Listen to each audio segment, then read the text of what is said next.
श्री हरगोबिंद सब मत प्रकाशक।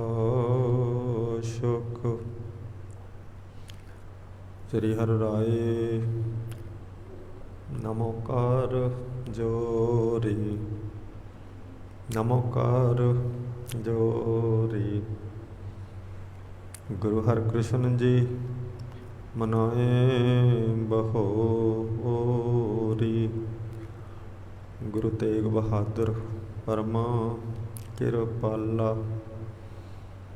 सतगुर परमा किरपाला। श्री गुरु गोबिंद सिंह जी सदा विसाला। तरों तरा पार पुन पुन सीसा। बंदों जी बार बार जगदीसा। जिसमें है अमृत ज्ञान है मानक भगत वराग। श्री गुरु ग्रंथ साहिब जी उदित बंदों कर अनुराग।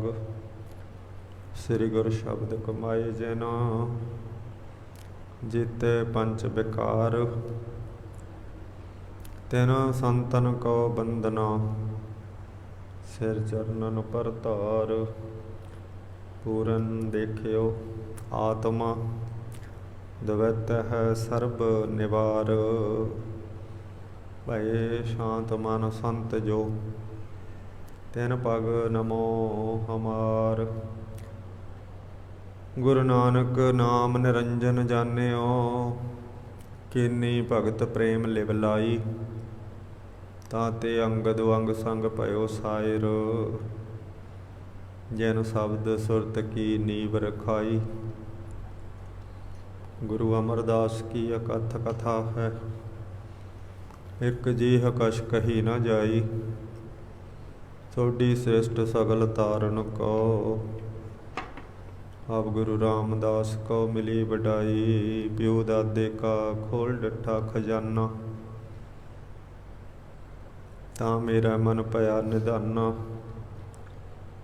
रतन लाल जाका कशु ना मोल परे भंडार अखूट अतोल। खावै खर्चै रल मिल पाई तोट ना आवै वध दो जाई।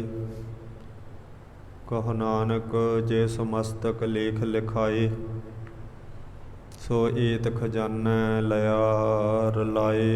हम एह काज जगत मोह आए धर्म हेत गुरदेव पठाए।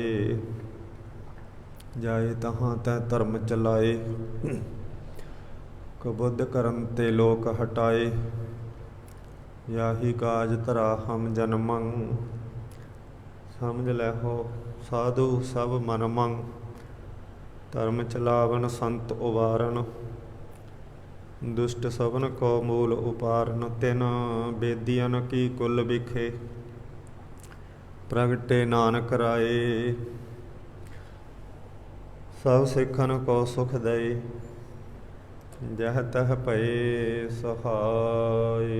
तिलक जंजू राखा प्रभ ताका कीनो वड्डो कलू मह साका। साधन हेति तीजन करी शीस दिया पर सीना उच्चरी। सगल द्वार को छाड़ के गयो तुहारो द्वार वाह गहे की लाज आस।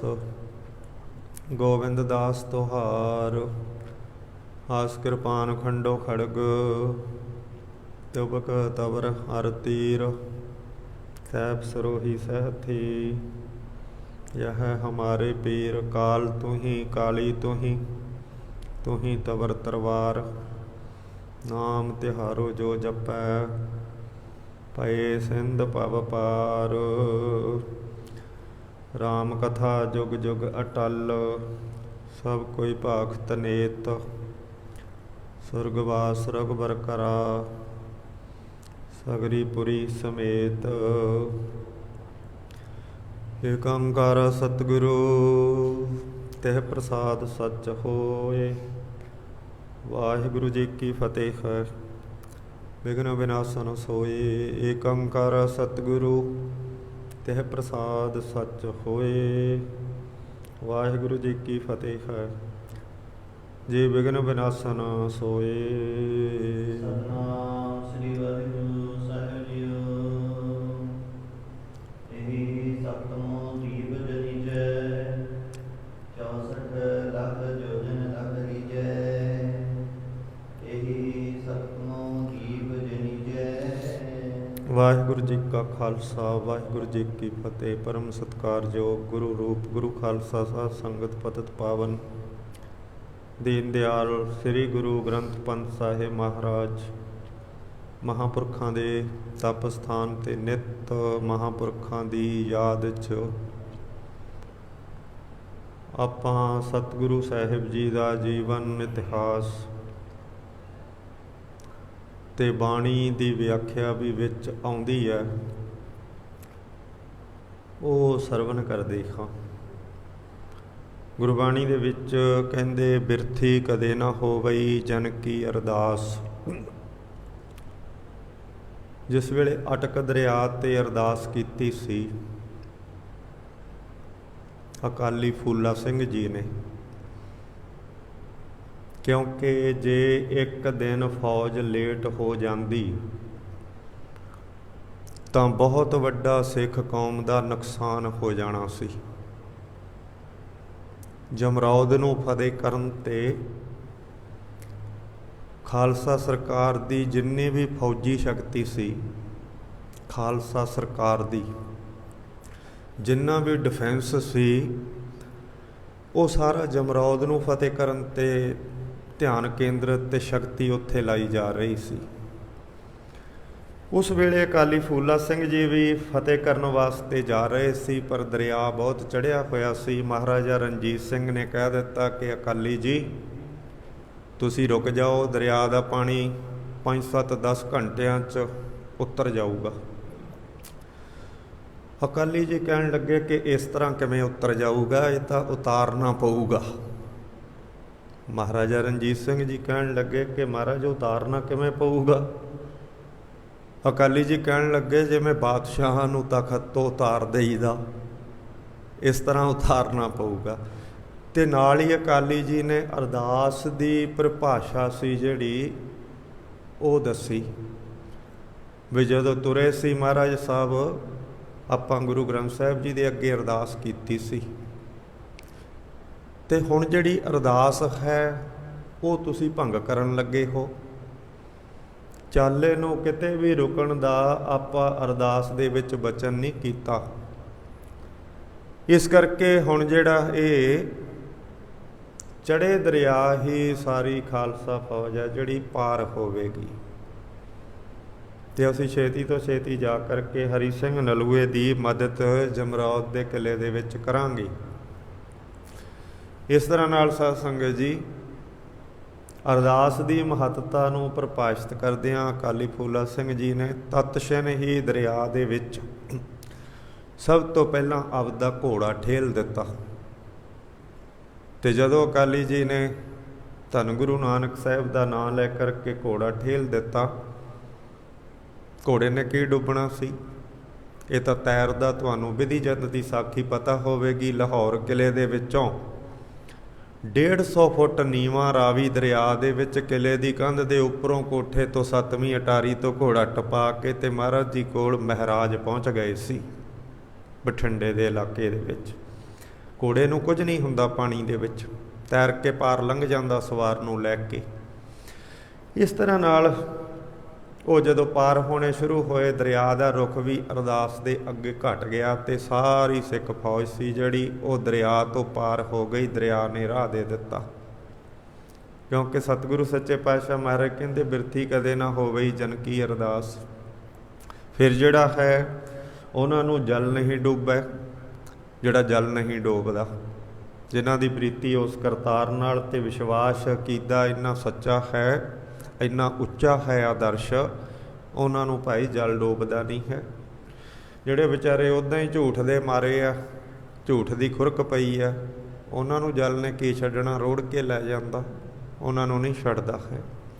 ਇਸ ਤਰ੍ਹਾਂ ਨਾਲ ਪਾਰ ਹੋ ਗਏ ਤੇ ਅਰਦਾਸ ਦੀ ਮਹੱਤਤਾ ਪ੍ਰਗਟ ਕਰ ਦਿੱਤੀ ਕਿ ਅਰਦਾਸ ਉਹਨਾਂ ਦੀ ਬਿਰਥੀ ਨਹੀਂ ਹੁੰਦੀ।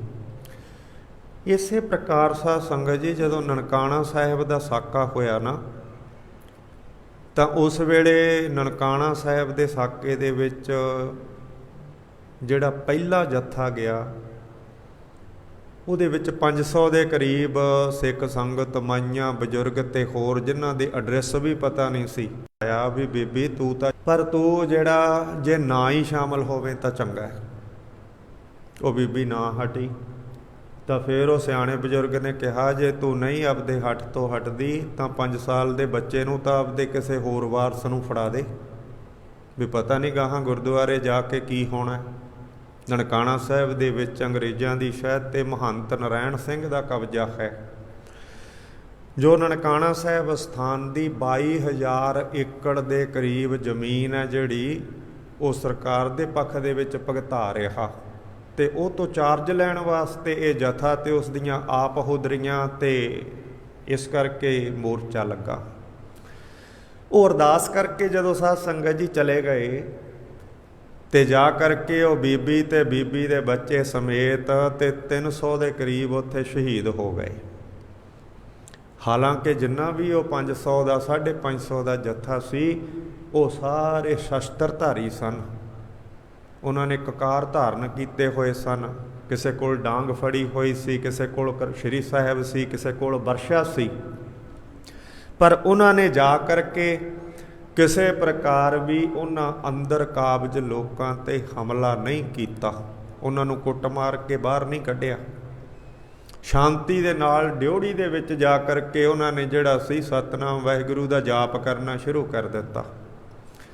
ਜਦੋਂ ਸਤਿਨਾਮ ਵਾਹਿਗੁਰੂ ਦਾ ਜਾਪ ਕਰ ਰਹੇ ਸੀ, ਜਿਵੇਂ ਬਾਅਦ ਦੇ ਵਿੱਚ ਵੀ ਇਸ ਦੇ ਟ੍ਰੇਲਰ ਨੇ ਜਿਹੜੇ ਆਪਾਂ ਨੂੰ ਕਈ ਵਾਰ ਦੇਖਣ ਨੂੰ ਮਿਲੇ ਆ, ਉਹਦੀਆਂ ਬਹੁਤ ਉਦਾਹਰਨਾਂ ਨੇ ਕਿ ਸੰਗਤਾਂ ਤੇ ਸਤਿਨਾਮ ਵਾਹਿਗੁਰੂ ਦਾ ਜਾਪ ਕਰਦਿਆਂ ਦੇ ਉੱਪਰ ਜ਼ਬਰ ਹੋਇਆ, ਗੋਲੀ ਚਲਾ ਦਿੱਤੀ, ਲਾਠੀ ਚਾਰਜ ਕਰ ਦਿੱਤਾ, ਟੀਅਰ ਗੈਸ ਤੇ ਵਾਟਰ ਕੈਨਨ, ਤੇ ਕੋਈ ਜਿਹੜਾ ਉਹਨਾਂ ਨੇ ਛੱਡਿਆ ਨਹੀਂ ਹਾਲ। ਇਸ ਤਰ੍ਹਾਂ ਨਾਲ ਉਹ ਜਦੋਂ ਸਤਿਨਾਮ ਵਾਹਿਗੁਰੂ ਦਾ ਜਾਪ ਕਰ ਰਹੇ ਸੀ ਤਾਂ ਡਿਪਟੀ ਕਮਿਸ਼ਨਰ ਦੇ ਹੁਕਮ ਅਨੁਸਾਰ ਜੀ ਨੇ ਕਿਹਾ ਸੀ ਕਿ ਨਰੈਣ ਸਿੰਘ, ਆਪਾਂ ਜ਼ਮੀਨ ਦਾ ਕਬਜ਼ਾ ਨਹੀਂ ਛੱਡਣਾ, ਤੂੰ ਜਿੰਨੇ ਮਰਜ਼ੀ ਸਿੱਖ ਮਾਰ ਦੇ, ਪਰ ਉਹਨਾਂ ਦੀਆਂ ਲਾਸ਼ਾਂ ਨੂੰ ਸਾੜ ਦੇਈਂ, ਉਹਨਾਂ ਦਾ ਹੁਲੀਆ ਪਤਾ ਨਾ ਲੱਗੇ, ਐਡਰੈਸ ਨਾ ਲੱਭੇ ਵੀ ਕਿਹੜਾ ਕਿੱਥੋਂ ਦਾ ਸੀ, ਕਿਹੜਾ ਕਿੱਥੋਂ ਦਾ ਸੀ। ਇਹ ਕੰਮ ਤੂੰ ਇਹ ਜ਼ਿੰਮੇਵਾਰੀ ਨਾਲ ਲੈ। ਜੇ ਤੂੰ ਇਹ ਜ਼ਿੰਮੇਵਾਰੀ ਨਾਲ ਲਵੇਂਗਾ ਵੀ ਲਾਸ਼ਾਂ ਨੂੰ ਖੁਰਦ-ਬੁਰਦ ਕਰ ਸਕਦਾ, ਤੂੰ ਬੇਪਛਾਣ ਕਰ ਸਕਦਾ, ਤਾਂ ਫਿਰ ਜਿਹੜਾ ਇਹ ਤੂੰ ਕੰਮ ਕਰ ਦੇ। ਉਹਨੇ ਕਿਹਾ ਠੀਕ ਹੈ ਜੀ। ਉਹਨੇ ਕਈ ਬੰਦੇ ਕਈ ਕਹਿੰਦੇ ਨਾ ਰਾਂਝਾ ਨਾਂ ਕੋਈ ਚੰਗਾ ਨਹੀਂ, ਉਹਦੇ ਬਦਮਾਸ਼ਾਂ ਦੇ ਵਿੱਚ ਰਾਂਝਾ ਸੀ ਨਾਂ, ਕਈ ਰੱਖ ਲੈਂਦੇ ਨਾ ਰਾਂਝਾ ਨਾਂ, ਇਹ ਨਹੀਂ ਰੱਖਣਾ ਚਾਹੀਦਾ। ਨਰੈਣ ਸਿੰਘ ਦੇ ਤੇ ਅੰਗਰੇਜ਼ ਸਰਕਾਰ ਦੇ ਬਦਮਾਸ਼ਾਂ ਦੇ ਵਿੱਚ ਰਾਂਝਾ ਸੀ ਉਹ ਬਦਮਾਸ਼, ਜਿਸ ਨੇ ਆਪਦੇ ਪਿੰਡ ਦੇ ਵੀ ਇੱਕ ਬੰਦੇ ਦੇ ਛਾਤੀ ਦੇ ਵਿੱਚ ਕੁਹਾੜੀ ਮਾਰੀ, ਉੱਥੇ ਨਨਕਾਣਾ ਸਾਹਿਬ ਅੰਦਰ ਉਸ ਹਾਲੇ ਸਾਕੇ ਦੇ ਵਿੱਚ। ਤੇ ਉਹ ਬੰਦਾ ਜਿਉਂਦਾ ਸੀ, ਲੱਤਾਂ ਤੋਂ ਘੜੀਸ ਕੇ ਜਦੋਂ ਮੱਚਦੀ ਅੱਗ 'ਚ ਸਿੱਟਣ ਲੱਗਾ, ਉਹ ਬੰਦਾ ਅੰਮ੍ਰਿਤਧਾਰੀ ਤੇ ਕਹਿਣ ਲੱਗਾ, ਉਹਨੇ ਆਪਦੇ ਜੇਬ ਦੇ ਵੱਲ ਨੂੰ ਹੱਥ ਪਾਇਆ ਤਾਂ ਡਰ ਕੇ ਪਿੱਛੇ ਹਟ ਗਿਆ ਵੀ ਇਹਦੇ ਕੋਲ ਪਿਸਤੌਲ ਹੀ ਨਾ ਹੋਵੇ ਕਿਤੇ ਗੋਲੀ। ਉਹ ਕਹਿੰਦਾ ਮੈਂ ਤੇਰੇ ਗੋਲੀ ਨਹੀਂ ਮਾਰਨ ਲੱਗਾ, ਮੈਂ ਤੈਨੂੰ ਕਹਿੰਦਾ ਵੀ ਮੇਰੀ ਜੇਬ 'ਚ 100 ਦਾ ਨੋਟ ਹੈ, ਤੂੰ ਮੇਰੇ ਪਿੰਡ ਦਾ, ਮੈਂ ਵੀ ਤੇਰੇ ਪਿੰਡ ਦਾ, ਇਹ ਤੂੰ ਲੈ ਲਾ, ਮੈਨੂੰ ਅੱਗ 'ਚ ਸਿੱਟੇਂਗਾ ਹੁਣ ਤੜਫਦੇ ਨੂੰ, ਇਹ 100 ਦਾ ਨੋਟ ਹੈ ਜਿਹੜਾ, ਇਹ ਵਿੱਚ ਮੱਚ ਜੂ, ਐਵੇਂ ਤੇਰੇ ਜਵਾਕਾਂ ਦੇ ਕੰਮ ਆ ਜੂ। ਅਰਦਾਸ ਦਾ ਮਹੱਤਵ, ਕਿਉਂਕਿ ਉਹ ਅਰਦਾਸ ਕਰਕੇ ਤੁਰੇ ਸੀ ਬਈ ਅਸੀਂ ਇਹਨਾਂ ਨੂੰ ਮਾਰ ਕੁੱਟ ਕੇ ਨਹੀਂ ਕੱਢਣਾ, ਅਸੀਂ ਸ਼ਾਂਤਮਈ ਸਤਿਨਾਮ ਵਾਹਿਗੁਰੂ ਦਾ ਜਾਪ ਕਰਨਾ। ਤੇ ਉਹਨਾਂ ਨੇ ਅੰਦਰੋਂ ਸਰਕਾਰ ਦੀ ਸ਼ਹਿ 'ਤੇ ਹਮਲਾ ਕਰ ਦਿੱਤਾ। ਪਰ ਉਹਨਾਂ ਨੇ ਕਿਸੇ ਦੇ ਉੱਪਰ ਵੀ ਕੋਈ ਸ਼ਸਤਰ ਨਹੀਂ ਚਲਾਇਆ, ਕਿਸੇ ਦੇ ਕਿਰਪਾਨ ਨਹੀਂ ਮਾਰੀ, ਕਿਸੇ ਦੇ ਚਪੇੜ ਨਹੀਂ ਮਾਰੀ, ਕਿਸੇ ਨਾਲ ਹੱਥੋਂ ਪਾਈ ਨਹੀਂ ਹੋਏ। ਉਹ ਬੈਠੀ ਸੰਗਤ ਤੇ ਤਸ਼ੱਦਦ ਕਰਕੇ ਜਦੋਂ ਇਸ ਤਰ੍ਹਾਂ, ਕਿਉਂਕਿ ਅਰਦਾਸ ਕਰਕੇ ਤੁਰੇ ਸੀ ਅਕਾਲ ਤਖਤ ਸਾਹਿਬ ਤੋਂ ਕਿ ਅਸੀਂ ਸ਼ਾਂਤਮਈ ਰਹਿ ਕਰਕੇ ਜਿਹੜਾ ਇਹ ਮੋਰਚਾ ਸਰ ਕਰਾਂਗੇ, ਸ਼ਾਂਤਮਈ ਦੇ ਵਿੱਚ ਰਹਿ ਕਰਕੇ ਅਸੀਂ ਜਿਹੜਾ ਇਹ ਕਾਰਜ ਕਰਾਂਗੇ, ਅਸੀਂ ਕਿਸੇ ਤੇ ਹੱਥ ਨਹੀਂ। ਇਹ ਅਰਦਾਸ ਕੀਤੀ ਸੀ ਉਹ ਅਰਦਾਸ ਉਹਨਾਂ ਨੇ ਪੂਰੀ ਕਰ ਦਿੱਤੀ। ਜਦੋਂ ਦੂਜੇ ਦਿਨ ਦੂਜਾ ਜੱਥਾ ਪਤਾ ਲੱਗਾ ਅੰਮ੍ਰਿਤਸਰ ਸਾਹਿਬ ਤੇ ਹੋਰ ਥਾਵਾਂ ਸਿਆਲਕੋਟ ਵੀ ਆਹ ਭਾਣਾ ਵਾਪਰ ਗਿਆ, 300 ਨੂੰ ਉਹਨਾਂ ਨੇ ਝਟਕਾ ਦਿੱਤਾ, ਸ਼ਾਂਤਮਈ ਰੱਖ ਲਓ, ਤੁਸੀਂ ਕਰ ਲਓ ਸ਼ਾਂਤਮਈ। ਉਹਨਾਂ ਦੀ ਤਾਂ ਕੋਈ ਸ਼ਾਂਤਮਈ ਨਹੀਂ ਹੈ ਤੁਹਾਡੇ ਨਾਲ, 300 ਝਟਕਾ ਦਿੱਤਾ। ਉਸ ਵੇਲੇ ਉਹਨਾਂ ਨੇ ਦੂਜੀ ਅਰਦਾਸ ਕਰਕੇ ਅਕਾਲ ਤਖਤ ਸਾਹਿਬ ਤੋਂ ਤੁਰੇ। ਫੇਰ ਅਰਦਾਸ ਦੇ ਵਿੱਚ ਸ਼ਾਂਤਮਈ ਨਹੀਂ ਸੀ। ਫੇਰ ਉਹ ਦੂਜੇ ਦਿਨ ਦੀ ਕਰਤਾਰ ਸਿੰਘ ਝੱਬਰ ਤੇ ਸਰਦਾਰ ਮਹਿਤਾਬ ਸਿੰਘ ਜੀ ਦੇ ਬਿਆਨ ਪੜ੍ਹ ਕੇ ਦੇਖੋ, ਉਹਨਾਂ ਦੇ ਵਿੱਚ ਕੀ ਅਰਦਾਸ ਦੇ ਵਿੱਚ ਆਇਆ। ਉਹ ਅਰਦਾਸ ਦੇ ਵਿੱਚ ਸੀ ਕਿ ਕੱਲ੍ਹ ਤਾਂ ਸੱਚੇ ਪਾਤਸ਼ਾਹ ਮਹਾਰਾਜ ਅਸੀਂ ਤੇਰੀ ਰਜਾ ਦੇ ਵਿੱਚ ਸ਼ਾਂਤਮਈ ਵਚਨ ਕਰਕੇ ਅਰਦਾਸ ਦੇ ਵਿੱਚ ਗਏ ਸੀ, ਅਤੇ ਉਹ ਸ਼ਾਂਤਮਈ ਨੂੰ ਉਹਨਾਂ ਨੇ 300 ਝਟਕਾ ਦਿੱਤਾ, ਹਾਲ ਕਰ ਦਿੱਤਾ, ਪਰ ਉਹਨਾਂ ਨੇ ਗੁਰਦੁਆਰੇ ਦਾ ਕਬਜ਼ਾ ਨਹੀਂ ਛੱਡਿਆ। ਅੱਜ ਸੱਚੇ ਪਾਤਸ਼ਾਹ ਅਸੀਂ ਤੇਰੇ ਚਰਨਾਂ ਦੇ ਵਿੱਚ ਅਰਦਾਸ ਕਰਕੇ ਜਾਂਦੇ ਹਾਂ ਵੀ ਅੱਜ ਅਸੀਂ ਸ਼ਾਂਤਮਈ ਨਹੀਂ ਰਹਿਣਾ। ਅੱਜ ਸਾਨੂੰ ਭਾਵਾਂ ਸਰਕਾਰ ਦੀਆਂ ਮਸ਼ੀਨ ਗੰਨਾਂ ਵੀ ਖੋਹ ਕੇ ਉਹਨਾਂ 'ਤੇ ਚਲਾਉਣੀਆਂ ਪੈਣ, ਅੱਜ ਅਸੀਂ ਨਨਕਾਣਾ ਸਾਹਿਬ ਦੇ ਵਿੱਚੋਂ ਗੰਦ ਸਾਫ਼ ਕਰ ਦੇਣਾ। ਦੂਜੇ ਦਿਨ ਦੀ ਅਰਦਾਸ ਦੇ ਆਹ ਵਰਡ ਸਨ।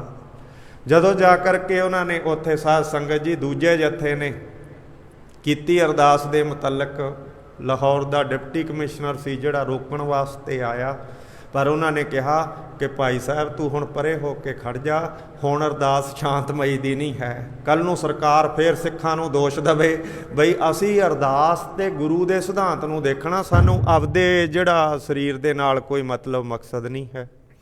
ਅਸੀਂ ਆਪਦੇ ਗੁਰੂ ਦੀ ਅਰਦਾਸ ਨੂੰ ਨਹੀਂ ਭੰਗ ਕਰਨਾ। ਅਸੀਂ ਜਿਹੜਾ ਗੁਰੂ ਦੀ ਅਰਦਾਸ ਉਹਦੇ ਵਿੱਚ ਇੰਨੀ ਤਾਕਤ ਹੈ। ਅਤੇ ਸਾਧ ਸੰਗਤ ਜੀ ਉਸ ਵੇਲੇ ਡਿਪਟੀ ਕਮਿਸ਼ਨਰ ਨੂੰ ਸਿੱਖ ਸੰਗਤਾਂ ਦਾ ਅਕੀਦਾ ਪਤਾ ਲੱਗ ਗਿਆ ਕਿ ਅਰਦਾਸ ਕੀ ਹੁੰਦੀ ਹੈ। ਉਹਨੇ ਫੇਰ ਜਥੇ ਦਾ ਰਾਹ ਜਿਹੜਾ ਛੱਡ ਕੇ ਆਪਣੀਆਂ ਮਸ਼ੀਨ ਗੰਨਾਂ ਨੂੰ ਪਾਸੇ ਕਰ ਲਿਆ, ਅਤੇ ਸਿੱਖ ਸੰਗਤਾਂ ਨੇ ਜਾ ਕਰਕੇ ਜਦੋਂ ਕਿ ਜਾਣ ਤੋਂ ਪਹਿਲਾਂ ਹੀ ਸਰਕਾਰ ਨੇ ਉੱਥੋਂ ਸਾਰੇ ਲੋਕਾਂ ਨੂੰ ਰਫਾ ਦਫਾ ਕਰ ਦਿੱਤਾ ਸੀ, ਭਜਾ ਦਿੱਤੇ ਸਨ, ਭਗੌੜੇ ਕਰ ਦਿੱਤੇ ਸਨ। ਪਰ ਸਿੱਖਾਂ ਨੇ ਜਿਹੜੀ ਅਰਦਾਸ ਦਾ ਮਤਲਬ ਸੀ ਉਹ ਬਰਕਰਾਰ ਰੱਖਿਆ। ਤੀਜਾ ਉਦਾਹਰਨ ਆਪ ਜੀ ਦੇ ਚਰਨਾਂ ਦੇ ਵਿੱਚ, ਜਿਸ ਵੇਲੇ ਅੰਗਰੇਜ਼ਾਂ ਦੇ ਨਾਲ ਐਂਗਲੋ ਇੰਡੀਅਨ ਬੱਦੋਵਾਲ ਦੀ ਲੜਾਈ ਹੋਈ, ਬੱਦੋਵਾਲ ਦੀ ਲੜਾਈ ਆ ਲੁਧਿਆਣੇ ਦੇ ਪਾਸ ਹੀ ਹੈ, ਫਿਰੋਜ਼ਪੁਰ ਰੋਡ 'ਤੇ ਬੱਦੋਵਾਲ ਵਾਕਿਆਤ ਹੈ। ਉਸ ਵੇਲੇ ਸਿੱਖਾਂ ਦੀ ਹਾਰ ਹੋ ਗਈ ਅਤੇ ਬੜੇ ਜਿਹੜੇ ਸਨ ਉਹ ਫੱਟੜ ਹੋ ਗਏ, ਅਤੇ ਉਹ ਫੱਟੜਾਂ ਨੂੰ ਜਿਹੜਾ ਅੰਗਰੇਜ਼ੀ ਸਰਕਾਰ ਨੇ ਨਹੀਂ ਸੰਭਾਲਿਆ। ਉਹਨਾਂ ਨੇ ਕਿਉਂ ਸੰਭਾਲਣਾ ਸੀ?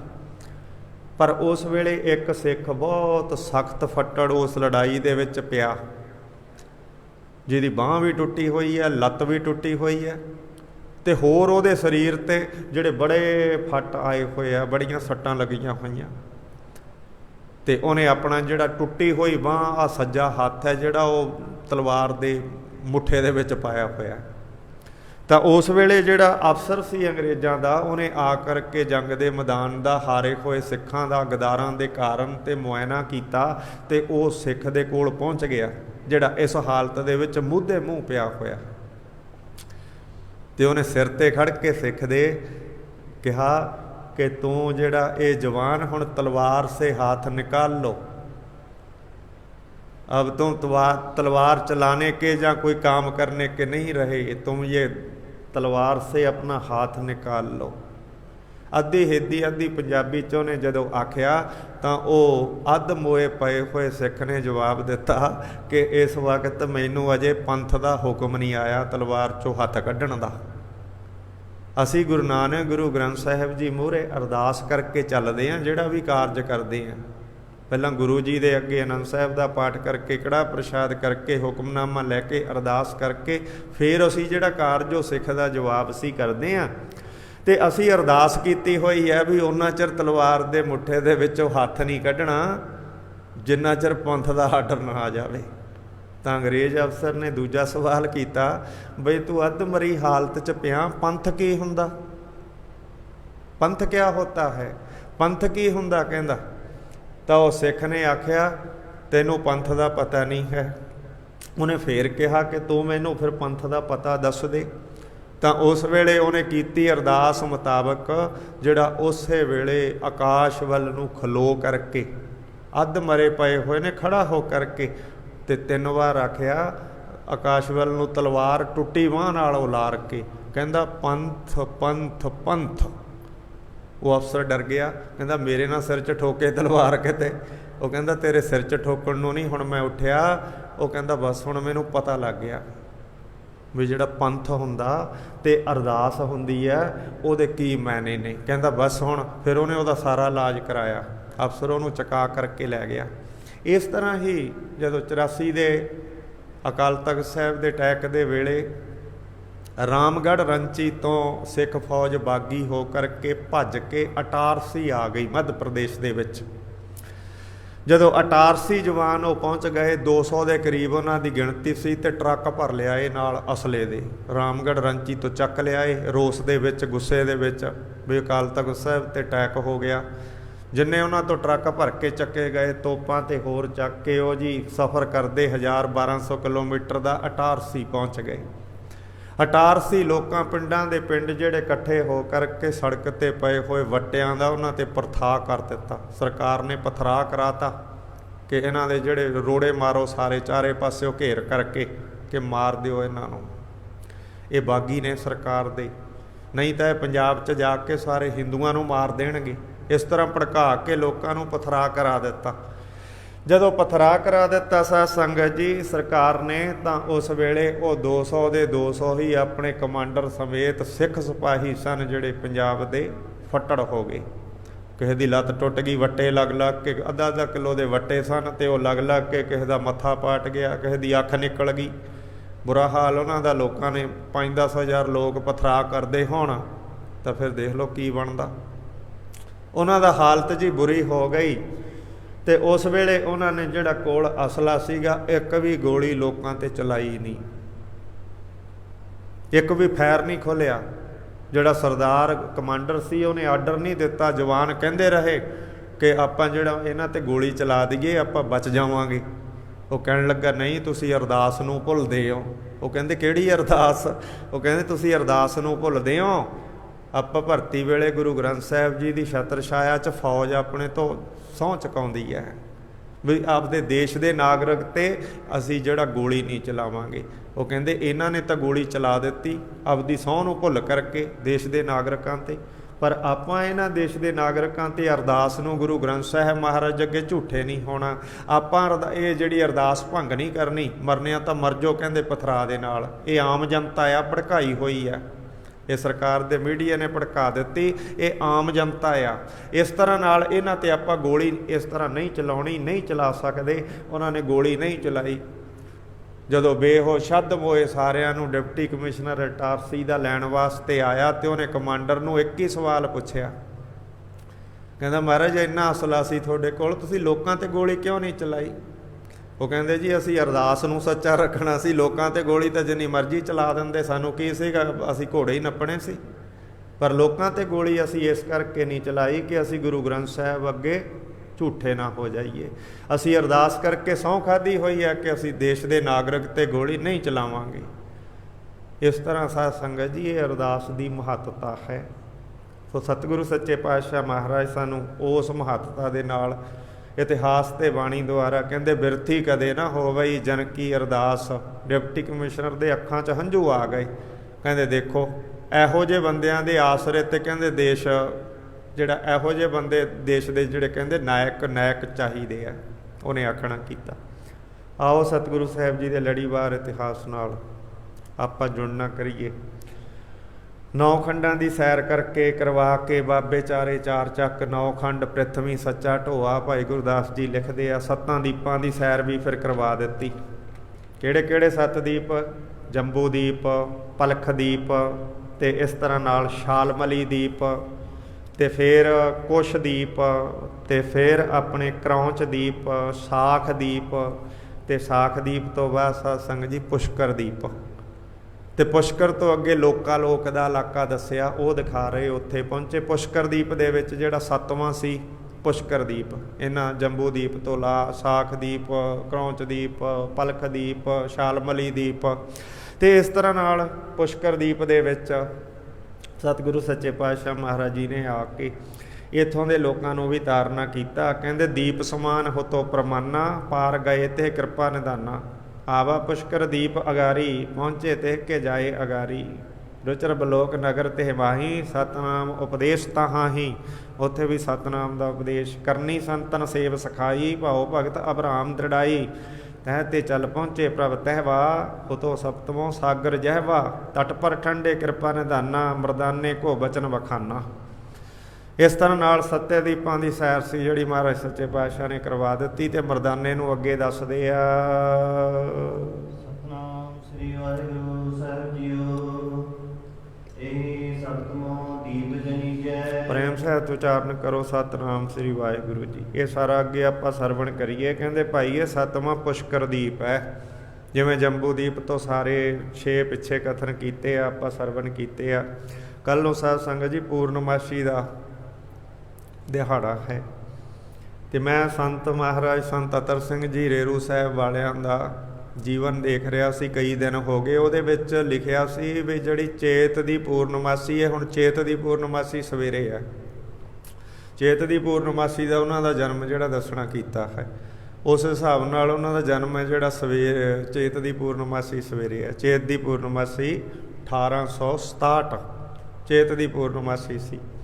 ਤਾਂ ਉਹ ਪੂਰਨਮਾਸੀ 'ਤੇ ਆਪਾਂ ਮਹਾਂਪੁਰਖਾਂ ਦੇ ਵਿਚਾਰ ਸਰਵਣ ਕਰਾਂਗੇ। ਖੁੱਲ੍ਹਾ ਦੀਵਾਨ ਹੋਵੇਗਾ। ਕੱਲ੍ਹ ਨੂੰ ਕਥਾ ਵਿਸਰਾਮਤ ਹੁੰਦੀ ਹੈ ਕਿਉਂਕਿ ਸਾਰਾ ਦਿਨ ਕਥਾ ਹੁੰਦੀ ਹੈ, 5-6 ਘੰਟੇ ਲਗਾਤਾਰ ਕਥਾ ਹੁੰਦੀ ਹੈ ਪੂਰਨਮਾਸੀ ਨੂੰ। ਇਸ ਕਰਕੇ ਉਹ ਦੀਵਾਨ ਸਾਹਿਬ ਦੀਆਂ ਆਪਾਂ ਹਾਜ਼ਰੀਆਂ ਮਹਾਂਪੁਰਸ਼ਾਂ ਦੇ ਬੁਲਾਰਿਆਂ ਦੇ ਬਚਨ ਜਿਹੜੇ ਪ੍ਰਵਚਨ ਸਰਵਣ ਕਰਾਂਗੇ ਸਾਧ ਸੰਗਤ ਜੀ। ਸਤਿਗੁਰੂ ਸਾਹਿਬ ਜੀ ਨੇ ਇੱਥੇ ਸਤਵਾਂ ਦੀਪ ਮਰਦਾਨੇ ਨੂੰ ਦਿਖਾਉਣਾ ਕੀਤਾ, ਦੱਸਣਾ ਕੀਤਾ। ਆਖਦੇ ਆ 64 ਲੱਖ ਯੋਜਨ ਭਾਵ 1,28,000 ਕਿਲੋਮੀਟਰ ਬਣ ਗਿਆ। 1,28,000 64 ਲੱਖ ਭਾਵ ਇੱਕ ਆਪਣੇ 64 ਲੱਖ ਯੋਜਨ ਤੇ ਇਸ ਤਰ੍ਹਾਂ 2.5 ਕਰੋੜ ਕਿਲੋਮੀਟਰ ਦੇ ਕਰੀਬ ਬਣ ਗਿਆ, ਭਾਵ 2.5 ਕਰੋੜ ਕਿਲੋਮੀਟਰ। ਇੰਨਾ ਜਿਹੜਾ ਇਹਦਾ ਵਰਗ ਦੱਸਿਆ ਹੈ, ਲੰਬਾਈ ਚੌੜਾਈ ਦੱਸੀ ਹੈ। ਇਸ ਸਮਾਨ ਇਹ ਸਾਗਰ ਜਨ।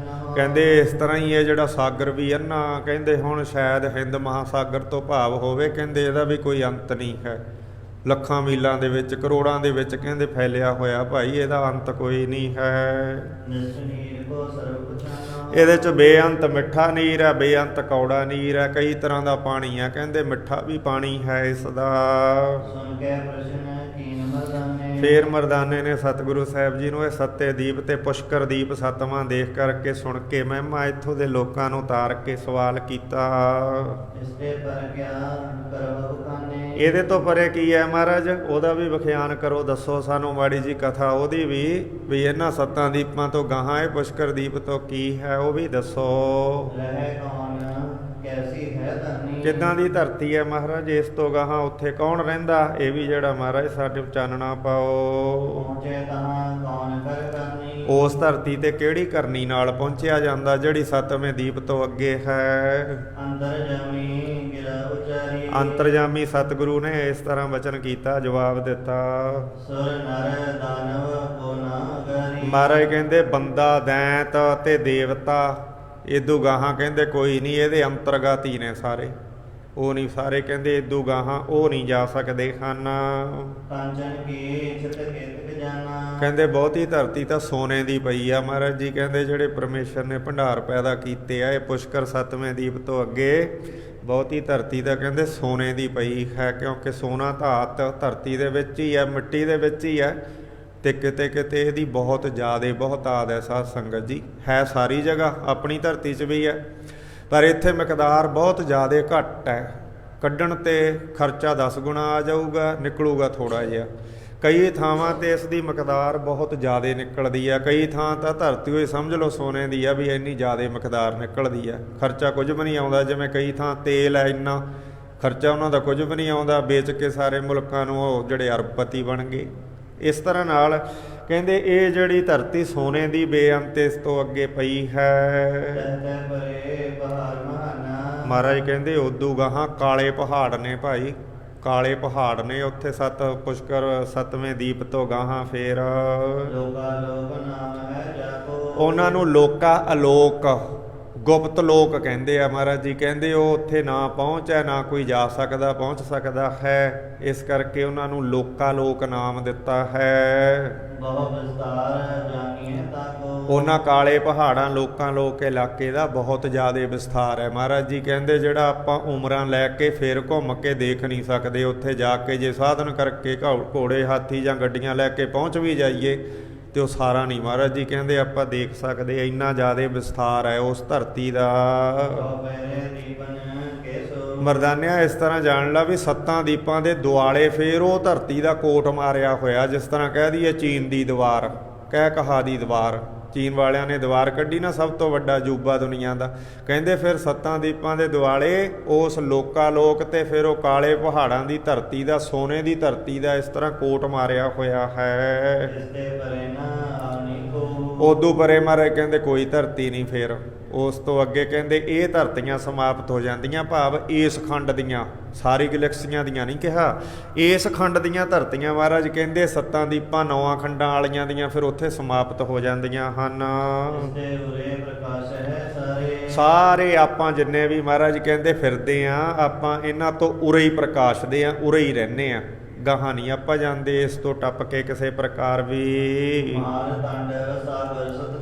ਮਹਾਰਾਜ ਕਹਿੰਦੇ ਸੂਰਜ, ਸਾਗਰ, ਸਾਗਰ ਦਾ ਪੁੱਤਰ ਚੰਦਰਮਾ ਤੇ ਜਿੰਨੇ ਵੀ ਤਾਰਿਆਂ ਦੇ ਟੁਕੜੇ ਹਨ, ਇਸ ਅਖੰਡ ਦੇ ਇਹਨਾਂ ਦੇ ਉਸ ਤੋਂ ਅੱਗੇ ਫਿਰ ਹੋਰ ਪ੍ਰਕਾਸ਼ ਹੈ। ਕਹਿੰਦੇ ਇਹ ਵੀ ਇਸ ਤੋਂ ਅੱਗੇ ਨਹੀਂ ਜਾਂਦੇ ਹਨ, ਇਹਨਾਂ ਦੀ ਵੀ ਹੱਦ ਇੱਥੇ ਮੁੱਕ ਜਾਂਦੀ ਹੈ। ਫੇਰ ਮਹਾਰਾਜ ਜੀ ਕਹਿੰਦੇ ਕਰੋੜਾਂ ਅਰਬਾਂ ਮੀਲ ਨਾ ਹਨੇਰਾ ਹੀ ਹਨੇਰਾ ਪਿਆ ਹੈ। ਆਕਾਸ਼ ਦੇ ਵਿੱਚ ਵੀ ਇਸ ਤਰ੍ਹਾਂ ਕਹਿੰਦੇ ਫਿਰ ਹਨੇਰਾ ਹੀ ਹਨੇਰਾ ਪਿਆ ਹੈ। ਮਹਾਰਾਜ ਕਹਿੰਦੇ ਉੱਥੇ ਇੰਨਾ ਹਨੇਰਾ ਹੈ ਜਹ ਪੈਂਡੇ ਮਹਾ ਅੰਧ ਗੁਵਾਰਾ, ਹਰ ਕਾ ਨਾਮ ਸੰਗ ਉਜਿਆਰਾ। ਉਹ ਹਨੇਰਾ ਕਹਿੰਦੇ ਇੰਨਾ ਜਿਵੇਂ ਮਾਂ ਦੇ ਪੇਟ 'ਚ ਹਨੇਰਾ ਦੱਸਿਆ, ਅਗਿਆਨੀ ਨੂੰ ਮੂਰਖਤਾ ਕਰਕੇ ਹਨੇਰਾ ਦੱਸਿਆ, ਇਸ ਤਰ੍ਹਾਂ ਉੱਥੇ ਕਹਿੰਦੇ ਲੋਕ ਤੋਂ ਗਾਹਾਂ ਫਿਰ ਐਸਾ ਹਨੇਰਾ ਪਿਆ ਕਿ ਜੇ 12 ਸੂਰਜ 12 ਮਹੀਨਿਆਂ ਦਾ ਚਾਨਣ ਇੱਕ ਦਿਨ ਦੇ ਵਿੱਚ ਇਕੱਠਾ ਕਰਕੇ ਬਾਲ ਦਈਏ ਤਾਂ ਵੀ ਕਹਿੰਦੇ ਉਹ ਕਾਲਾ ਹੋ ਜਾਵੇ ਉਸ ਹਨੇਰੇ ਦੇ ਧੂਏਂ ਦੇ ਨਾਲ, ਭਾਵ ਕਿ ਉਹਦੀ ਵੀ ਚਮਕ ਉੱਥੇ ਪ੍ਰਕਾਸ਼ ਨਹੀਂ ਕਰ ਸਕਦੀ।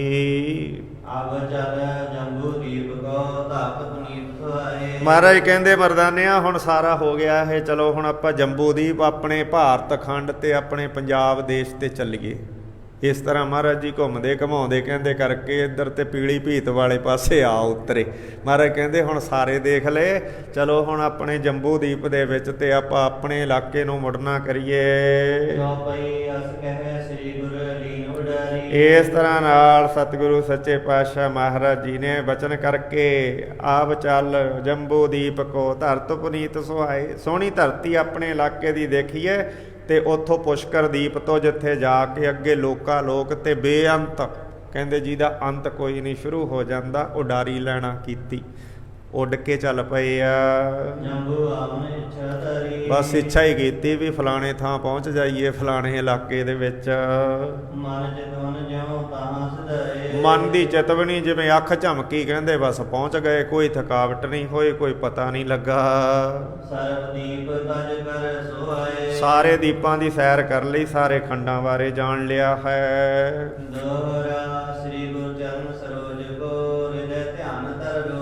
ਇੱਥੇ ਕਹਿੰਦੇ 19ਵਾਂ ਅਧਿਆਇ ਸਮਾਪਤ ਹੋ ਗਿਆ। ਗੁਰੂ ਚਰਨਾਂ ਦਾ ਮੰਗਲ ਕਰਕੇ ਸਿੱਧਾ ਨਾਲ ਗੋਸ਼ਟ ਦੀ ਵਾਰਤਾ ਉਚਾਰਦੇ ਆ, ਬਾਣੀ ਦੀ ਉਚਾਰਨਾ ਕਰਦੇ ਆ। ਕਹਿੰਦੇ ਗੁਰੂ ਦੇ ਚਰਨਾਂ ਰੂਪ ਕਮਲਾਂ ਨੂੰ ਮੈਂ ਹਿਰਦੇ ਦੇ ਵਿੱਚ ਧਾਰਨ ਕਰਦਾ ਰੋਜ਼ ਉੱਠ ਕੇ। ਕਹਿੰਦੇ ਪਹਿਲਾਂ ਗੁਰੂ ਦੇ ਆਪਾਂ ਕਹਿੰਦੇ ਸੁੱਚੇ ਮੂੰਹ ਗੁਰੂ ਦੇ ਮੱਥੇ, ਕਹਿੰਦੇ ਪਹਿਲਾਂ ਸੁੱਚੇ ਮੂੰਹ ਗੁਰੂ ਦਾ ਧਿਆਨ ਹਿਰਦੇ 'ਚ ਜਿਹੜਾ ਕਮਲ ਟਿਕਾਉਣਾ ਚਾਹੀਦਾ ਹੈ, ਕਿਉਂਕਿ ਗੁਰੂ ਦੇ ਧਿਆਨ ਚਰਨਾਂ ਦਾ ਟਿਕਾਉਣ ਕਰਕੇ ਸ਼ਬਦ ਜਾਪ ਕਰਕੇ ਕਹਿੰਦੇ ਸੁਮੱਤ ਪ੍ਰਦਾਨ ਹੁੰਦੀ ਹੈ, ਬਲ ਪ੍ਰਦਾਨ ਹੁੰਦਾ ਹੈ ਤੇ ਆਪਦੇ ਸਰੂਪ ਦੀ ਸੋਝੀ ਹੁੰਦੀ ਹੈ। ਇਹ ਗੁਣ ਹੈ ਗੁਰੂ ਦੇ ਚਰਨਾਂ ਨੂੰ ਹਿਰਦੇ 'ਚ ਟਿਕਾਉਣ ਦਾ। ਕਹਿੰਦੇ ਬਲ ਪ੍ਰਦਾਨ ਹੁੰਦਾ, ਬੁੱਧੀ ਉੱਤਮ ਹੁੰਦੀ ਹੈ ਤੇ ਆਪਦੇ ਆਤਮ ਸਰੂਪ ਦੀ ਸੋਝੀ ਹੁੰਦੀ ਹੈ। ਇਹ ਫਲ ਹੈ ਕਹਿੰਦੇ ਗੁਰੂ ਦੇ ਚਰਨਾਂ ਨੂੰ ਹਿਰਦੇ ਦੇ ਵਿੱਚ ਵਸਾਉਣ ਦਾ, ਕਮਲ ਨੂੰ, ਕਿਉਂਕਿ ਉਸ ਕਮਲ ਦੇ ਧਿਆਨ ਨਾਲ ਹਿਰਦੇ ਦਾ ਕਮਲ ਖਿੜ ਜਾਂਦਾ ਹੈ। ਸ੍ਰੀ ਬਾਲਾ ਸੰਦੂਰ ਵਾਚ ਭਾਈ ਬਾਲਾ ਜੀ ਅੱਗੇ ਉਚਾਰਨ ਕਰਦੇ ਹਨ। ਚੌਪਈ ਸ੍ਰੀ ਅੰਗਦ ਸੁਣੀਏ ਗੁਣ ਪੂਰਨ। ਗੁਣ ਪੂਰਨ ਗੁਰੂ ਨਾਨਕ ਨਿਧੀ ਜੀ ਦੇ ਕਹਿੰਦੇ ਅੱਗੇ ਵਚਨ ਸੁਣਨਾ ਕਰੋ ਜੀ। ਆਏ ਜੰਬੂ ਮਹਿ ਬਨ ਤੂਰਨ। ਜੰਬੂ ਦੀਪ ਚ ਤੁਰੰਤ ਆ ਗਏ ਮਹਾਰਾਜ ਸੱਚੇ ਪਾਤਸ਼ਾਹ ਜੀ। ਸਹਿਜ ਸੁਭਾਇਕ ਆਏ ਸੁਹੇਲੋ। ਸੌਖੇ ਆ ਗਏ ਕਹਿੰਦੇ ਐ ਜਿਵੇਂ ਉੱਡ ਕੇ ਦੱਸਿਆ ਨਾ ਤੁਹਾਨੂੰ ਵੀ ਇੱਕ ਘੋੜਾ ਮਾਰਗ ਇੱਕ ਪਾਣੀ ਮਾਰਗ ਉਹਨਾਂ 'ਚ ਖਤਰੇ ਆ, ਇੱਕ ਤੁਰ ਕੇ ਮਾਰਗ ਤੇ ਉਹਨਾਂ 'ਚ ਖਤਰੇ ਤੇ ਉੱਡ ਕੇ ਜਾਣ ਵਾਲਾ ਤੇ ਸੇਫਟੀ ਮਾਰਗ ਤੇ ਐਂ ਹੀ ਮਹਾਰਾਜ ਜੀ ਕਹਿੰਦੇ ਆ ਗਏ। ਸੇਫਟੀ ਮਾਰਗ ਦੇ ਸੌਖੇ ਹੀ ਕਹਿੰਦੇ ਕੋਈ ਥਕਾਵਟ ਨਹੀਂ ਹੋਈ ਹੈ। ਸਿੱਧਾਂ ਦੇ ਨਾਲ ਮੇਲਾ ਹੋਇਆ ਆਉਂਦਿਆਂ ਮਹਾਰਾਜ ਸੱਚੇ ਪਾਤਸ਼ਾਹ ਜੀ ਦਾ। ਇਹ ਯੂਪੀ ਦੇ ਇਲਾਕੇ ਦੇ ਵਿੱਚ ਪਹਿਲਾਂ ਮੇਰਠ ਤੱਕ ਵੀ ਪੰਜਾਬ ਰਹਿ ਚੁੱਕਿਆ। ਮੇਰਠ ਤੱਕ ਕਿਉਂਕਿ ਸਿੱਖ ਰਿਆਸਤਾਂ ਨੇ ਸਾਰਾ ਇਹ ਫਤਿਹ ਕਰ ਲਿਆ ਸੀ। ਉੱਥੇ ਤੱਕ ਗੁਰੂ ਨਾਨਕ ਸਾਹਿਬ ਦਾ ਸਿੱਕਾ ਚਲਾ ਦਿੱਤਾ ਸੀ। ਪਟਿਆਲਾ ਜੀਂਦ ਰਿਆਸਤ ਨੇ ਤੇ ਜੀਂਦ ਹੁਣ ਦੇਖ ਲਓ ਹਰਿਆਣੇ ਦੇ ਵਿੱਚ ਸਿੱਖ ਰਿਆਸਤ ਦੀਆਂ ਕਿੰਨੀਆਂ ਉੱਥੇ ਨਿਸ਼ਾਨੀਆਂ ਨੇ। ਇਸ ਤਰ੍ਹਾਂ ਨਾਲ ਇਹ ਸਾਰਾ ਪਹਿਲਾਂ ਪੰਜਾਬ ਦਾ ਹਿੱਸਾ ਸੀ। ਤੇ ਇਸ ਤਰ੍ਹਾਂ ਕਹਿੰਦੇ ਗੋਰਖ ਦੇ ਨਾਲ ਮਿਲਾਪ ਹੋਇਆ। ਗੋਰਖਪੁਰ ਇਲਾਕਾ ਗੋਰਖ ਤੇ ਜੋਗੀ ਸਾਰੇ ਮਹਾਰਾਜ ਨਾਲ ਅਨੇਕਾਂ ਗੋਸ਼ਟੀਆਂ ਕਈ ਵਾਰ ਕਈ ਜਿਹੜੇ ਛਾਲ ਮਾਲ ਤੰਤਰ ਮੰਤਰ ਪਰ ਸਿੱਧ ਤੰਤਰ ਮੰਤਰ ਕਰ ਝੜ ਪਏ। ਸ਼ਬਦ ਗੁਰੂ ਕੇ ਕਲਾ ਦਿਖਾਈ। ਮਹਾਰਾਜ ਨੇ ਸ਼ਬਦ ਦੇ ਗੁਰੂ ਦੀ ਐਸੀ ਕਲਾ ਦਿਖਾਈ। ਸਾਰੇ ਤੰਤਰ ਮੰਤਰ ਝਾੜ ਕੇ ਜੇ ਛੰਡ ਕੇ ਜੇ ਰੱਖਤੇ ਜਿਹਦੇ ਛੱਜ ਦੇ ਵਿੱਚ ਛੱਟ ਕੇ ਜੇ ਰੱਖ ਦੇਈਦਾ। ਇਸ ਤਰ੍ਹਾਂ ਸੱਚੇ ਪਾਤਸ਼ਾਹ ਮਹਾਰਾਜ ਜੀ ਨੇ ਛੰਡ ਛੱਟ ਦਿੱਤੇ ਹਨ ਸਾਰੇ। ਐਸੀ ਕਿਰਪਾ ਸੱਚੇ ਪਾਤਸ਼ਾਹ ਮਹਾਰਾਜ ਜੀ ਨੇ ਕੀਤੀ।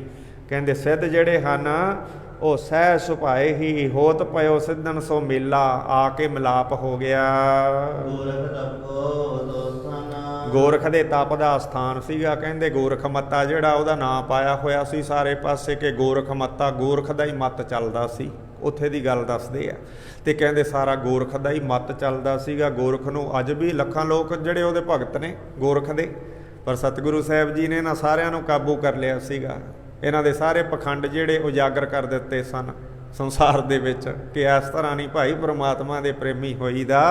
ਇਹ ਤਾਂ ਸੰਸਾਰਾਕਾਰ ਬਿਰਤੀਆਂ 'ਚ ਹੀ ਤੁਰੇ ਫਿਰਦੇ ਹੋ ਤੁਸੀਂ। ਅੱਗੇ ਬਾਣੀ ਦੁਆਰਾ ਵੀ ਕਹਿੰਦੇ ਆ। ਫਿਰ ਕਈ ਇਹ ਜਿਹੜੇ ਜੋਗੀ ਇਹ ਸਤਿਗੁਰੂ ਸਾਹਿਬ ਜੀ ਦੇ ਵਿਚਾਰ ਨਾਲ ਫਿਰ ਖੁਣ ਸਿਖਾਉਂਦੇ ਆ। ਅੱਜ ਵੀ ਜਿਹੜੇ ਜੋਗੀ ਉਹ ਖੁਣ ਸਿਖਾਉਂਦੇ ਆ। ਗੁਰਖ ਮੱਤੇ ਵਾਲੇ ਅੱਜ ਵੀ ਕਈ ਉਹ ਕਹਿੰਦੇ ਤੁਹਾਡੀ ਬਾਣੀ 'ਚ ਝੂਠਾ ਲਿਖਿਆ। ਸਾਡੀ ਬਾਣੀ 'ਚ ਝੂਠਾ ਥੋੜ੍ਹੀ ਲਿਖਿਆ। ਤੁਹਾਡੇ ਜੋਗੀਆਂ ਦੇ ਵਿੱਚੋਂ ਕਾਣ ਸੀਗੀ ਜਿਹੜੀ ਸੱਚੇ ਪਾਤਸ਼ਾਹ ਮਹਾਰਾਜ ਜੀ ਨੇ ਬਾਣੀ ਦੁਆਰਾ ਭੰਡਣਾ ਭਿੱਟਣਾ ਕੀਤੀ। ਸੋ ਇਸ ਪ੍ਰਕਾਰ ਨਾਲ ਸਤਿਗੁਰੂ ਸੱਚੇ ਪਾਤਸ਼ਾਹ ਮਹਾਰਾਜ ਜੀ ਗੋਰਖ ਤਪੇ ਜਿਹੜਾ ਤਪ ਕਰਦਾ ਸੀ ਅਨੇਕ ਪ੍ਰਕਾਰ ਦੇ ਛਲ ਛਲਿੰਦਰੇ ਕਰਦਾ ਸੀ। ਤੇ ਇਹਦਾ ਗੁਰੂ ਸੀ ਜਿਹੜਾ ਮਛੰਦਰਨਾਥ ਉਹ ਵੀ ਐਂ ਸੀਗਾ ਦਾਗੀ ਸੀਗਾ। ਉਹਦਾ ਜੀਵਨ ਪੜ੍ਹ ਕੇ ਦੇਖੋ ਕਿਹੋ ਜਿਹੇ ਕੰਮ ਜਿਹੜਾ ਮਛੰਦਰਨਾਥ ਕਰਦਾ ਸੀ। ਤੇ ਮਛੰਦਰਨਾਥ ਦਾ ਫਿਰ ਜਨਮ ਦੇਖੋ ਕਿਵੇਂ ਹੋਇਆ। ਮਾਤਾ ਪਿਤਾ ਜਿਹੜੇ ਨਿਯੋਗ ਦੁਆਰਾ ਨਾ ਵਿਆਹ ਕਰਾਇਆ ਨਾ ਕਿਸੇ ਢੰਗ ਤੇ। ਇਸ ਤਰ੍ਹਾਂ ਇਹਨਾਂ ਗੱਲਾਂ ਦੀ ਪ੍ਰਮਾਣਿਕਤਾ ਜਾਂ ਅਥਾਰਟੀ ਜਾਂ ਇਹਦਾ ਜਿਹੜਾ ਆਗਿਆ ਸਿੱਖ ਧਰਮ ਨਹੀਂ ਦਿੰਦਾ ਹੈ। ਸਿੱਖ ਧਰਮ ਨੇ ਇਹਨਾਂ ਗੱਲਾਂ ਤੇ ਪ੍ਰਤੀਕੂਲ ਚੋਟ ਕੀਤੀ। ਅਨੁਕੂਲਤਾ ਨਹੀਂ ਦਿਖਾਈ। ਉਹਨਾਂ ਨੂੰ ਧਾਰਨ ਨਹੀਂ ਕੀਤਾ। ਉਹ ਜਦੋਂ ਪ੍ਰਤੀਕੂਲ ਚੋਟ ਕੀਤੀ ਤਾਂ ਇਹਨਾਂ ਲੋਕਾਂ ਨੂੰ ਅੱਜ ਤੱਕ ਸਿੱਖ ਧਰਮ ਜਿਹੜਾ ਐਂ ਜਿਵੇਂ ਗੁਰੂ ਗੋਬਿੰਦ ਸਿੰਘ ਜੀ ਨੂੰ ਕਿਹਾ ਸੀ ਕਹਿੰਦੇ ਜੀ ਐਂ ਲੱਗਦੇ ਆ ਸਾਡੇ ਤੇ ਜਿਵੇਂ ਅੱਖਾਂ 'ਚ ਕਣਕ ਦਾ ਕਸੀਰ ਪੈ ਗਿਆ ਹੋਵੇ। ਮਹਾਰਾਜ ਕਹਿੰਦੇ ਮਰਨ ਦੋ ਇਹਨਾਂ ਨੂੰ। ਇੱਦਾਂ ਹੀ ਅੱਖਾਂ 'ਚ ਕਸੀਰ ਪਿਆ ਅੱਖਾਂ ਹੀ ਫੁੱਟ ਜਾਣਗੀਆਂ। ਖਾਲਸਾ ਕਸੀਰ ਹੁਣ ਪੈ ਗਿਆ ਨਿਕਲਣਾ ਨਹੀਂ ਹੈ। ਐਸੀ ਅੱਗ ਮਹਾਰਾਜ ਕਹਿੰਦੇ ਬਾਲ ਦਿੱਤੀ ਹੈ। ਜਿਹੜੇ ਦਿੱਲੀ ਦੇ ਤਖਤ 'ਤੇ ਬਹਿ ਕੇ ਜ਼ੁਲਮ ਕਰਨਗੇ ਉਹਨਾਂ ਨੂੰ ਇਸ ਅੱਗ ਦੇ ਵਿੱਚ ਭਸਮ ਹੋਣਾ ਪਊਗਾ। ਖਾਲਸਾ ਉਹਨਾਂ ਨੂੰ ਸੋਧਾ ਲਾਊਗਾ। ਸੱਚੇ ਪਾਤਸ਼ਾਹ ਦੇ ਬਚਨ ਪੜ੍ਹ ਕੇ ਦੇਖੋ ਉਹਨਾਂ ਨੇ ਇਹ ਬਚਨ ਕੀਤਾ ਗੁਰੂ ਗੋਬਿੰਦ ਸਿੰਘ ਜੀ ਨੇ। ਇਸ ਤਰ੍ਹਾਂ ਨਾਲ ਸੱਚੇ ਪਾਤਸ਼ਾਹ ਮਹਾਰਾਜ ਜੀ ਦੀ ਵਿਚਾਰਧਾਰਕ ਜਿਹੜਾ ਟਕਰਾਅ ਸੀ ਉਹ ਇਹਨਾਂ ਲੋਕਾਂ ਦੇ ਨਾਲ ਹੁੰਦਾ ਰਿਹਾ ਤੇ ਅੱਜ ਵੀ ਹੈ। ਅੱਜ ਵੀ ਹੈ ਉਹ ਵਿਚਾਰਧਾਰਕ ਟਕਰਾਅ। ਇਸ ਤਰ੍ਹਾਂ ਸੱਚੇ ਪਾਤਸ਼ਾਹ ਮਹਾਰਾਜ ਜੀ ਦੇ ਨਾਲ ਵਿਚਾਰ ਕਰਦੇ ਆ। ਕਦੇ ਜਿਹੜੇ ਆਪਣੇ ਛਲ ਦਿਖਾਉਂਦੇ ਆ। ਕਦੇ ਜਿਹੜੇ ਅਨੇਕ ਪ੍ਰਕਾਰ ਦੀਆਂ ਰਿੱਧੀਆਂ ਸਿੱਧੀਆਂ ਦਾ ਸਹਾਰਾ ਲੈਂਦੇ ਆ। ਕਦੇ ਮਹਾਰਾਜ ਜੀ ਨੂੰ ਲਾਲਚਾਂ ਦੇ ਵਿੱਚ ਪਾਉਂਦੇ ਆ। ਕਦੇ ਕਹਿੰਦੇ ਆ ਸਾਡਾ ਚੇਲਾ ਬਣ ਜਾ ਤੂੰ ਕੰਨਾਂ 'ਚ ਮੁੰਦਰਾਂ ਪਾ ਲਾ। ਮਹਾਰਾਜ ਕਹਿੰਦੇ ਸਾਡੇ ਤਾਂ ਕੰਨਾਂ 'ਚ ਪਾਈਆਂ ਹੋਈਆਂ। ਕਹਿੰਦੇ ਦਿਖਦੀਆਂ ਨਹੀਂ। ਕਹਿੰਦੇ ਇਹਨਾਂ ਅੱਖਾਂ ਨਾਲ ਨਹੀਂ ਦਿਖਦੀਆਂ। ਸਰਮੇ ਕੀਆਂ ਮੁੰਦਰਾਂ ਜਿਹੜੀਆਂ ਸੱਚੇ ਪਾਤਸ਼ਾਹ ਮਹਾਰਾਜ ਕਹਿੰਦੇ ਕਾਨ ਪਾਏ ਤੂੰ ਜੋਗੀ। ਇਹ ਜਿਹੜੀਆਂ ਕੰਨਾਂ ਦੇ ਵਿੱਚ ਸ਼ਰਮ ਧਰਮ ਦੀਆਂ ਮੁੰਦਰਾਂ ਪਾਉਣਾ ਕਰ। ਦਿਖਾਵੇ ਦੀਆਂ ਜਿਹੜੀਆਂ ਬਲੌਰ ਦੀਆਂ ਜਾਂ ਆ ਵੇਟ ਪੇਪਰ ਦੀਆਂ ਸਫਟਕ ਮਣੀ ਦੀਆਂ ਕੰਨਾਂ 'ਚ ਪਾਈਆਂ ਹੋਈਆਂ ਇਹ ਤੇਰੀਆਂ ਕਿਸੇ ਕੰਮ ਨਹੀਂ ਆਉਣੀਆਂ। ਇੱਥੇ ਹੀ ਸੜਕੇ ਸੁਆਹ ਹੋ ਜਾਣਗੀਆਂ। ਇਹ ਸੱਚੇ ਪਾਤਸ਼ਾਹ ਮਹਾਰਾਜ ਜੀ ਨੇ ਇਹਨਾਂ ਨੂੰ ਆਖ ਕੇ ਤਾੜਿਆ। ਇਸ ਤਰ੍ਹਾਂ ਮਹਾਰਾਜ ਸੱਚੇ ਪਾਤਸ਼ਾਹ ਜੀ ਨੇ ਇਹਨਾਂ ਨੂੰ ਵਿਅੰਗਾਤਮਕ ਤਰੀਕੇ ਨਾਲ ਮਿੱਠੇ ਸ਼ਬਦਾਂ ਦੁਆਰਾ ਹੀ ਜਿਹੜੀ ਮੱਤ ਦੇਣਾ ਕੀਤੀ ਹੈ। ਜਿਵੇਂ ਇਹ ਮਹਾਰਾਜ ਜੀ ਨਾਲ ਵਿਵਹਾਰ ਕਰਦੇ ਸੀ ਜੇ ਮਹਾਰਾਜ ਉਸ ਤਰ੍ਹਾਂ ਇਹਨਾਂ ਨਾਲ ਵਿਵਹਾਰ ਕਰਦੇ ਤਾਂ ਇਹਨਾਂ ਦਾ ਇੱਕ ਵੀ ਅੱਜ ਮੰਦਰ ਨਹੀਂ ਸੀ ਰਹਿਣਾ।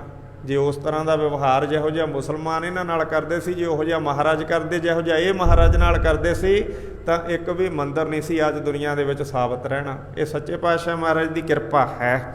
ਸੋ ਸੱਚੇ ਪਾਤਸ਼ਾਹ ਮਹਾਰਾਜ ਜੀ ਨੇ ਇਹਨਾਂ ਨੂੰ ਸਮੱਤ ਦਿੱਤੀ। ਗੋਰਖ ਮਤੇ ਦਾ ਜਿਹੜਾ ਸਥਾਨ ਸੀ ਉੱਥੇ ਫਿਰ ਇਹ ਗੋਸ਼ਟੀ ਹੋਈ, 3 ਵਾਰ ਗੋਸ਼ਟੀ ਹੋਈ ਮਹਾਰਾਜ ਸੱਚੇ ਪਾਤਸ਼ਾਹ ਜੀ ਦੀ, ਤੇ ਉਹ ਗੋਸ਼ਟੀ ਇੱਥੇ ਵਰਣਨ ਕਰਦੇ ਹਨ।